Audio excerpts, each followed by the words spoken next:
Hello guys, this is James Villaverde, your real estate broker in Baguio. And today nandito po tayo sa isang project namin ngayon. Ayan, nasa likod ko po. This is a pre-selling project here in Bermuda Hills Subdivision. So itong subdivision na to is isa sa mga old subdivisions in Baguio. Ayan, ang dami pong pine tree. Maganda yung kalsada nila. Nasa 8 to 10 meters po yung kanilang mga subdivision road. And yan, maraming pine tree. Ang ganda po ng scenery dito sa subdivision na to.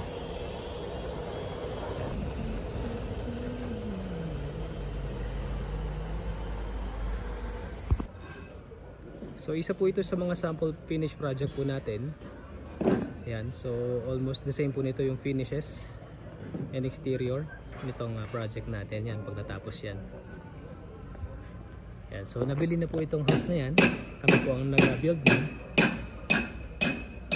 So for your basis, yan po yung design niya. So ito po yung access.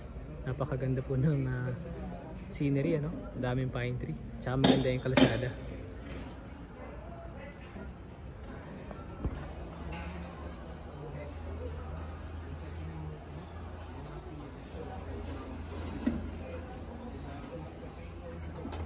So if interesado po kayo to own this ongoing construction project dito sa Bermuda Hills Subdivision, please feel free to message us para po ma-assist po namin sila. Thank you very much po and God bless.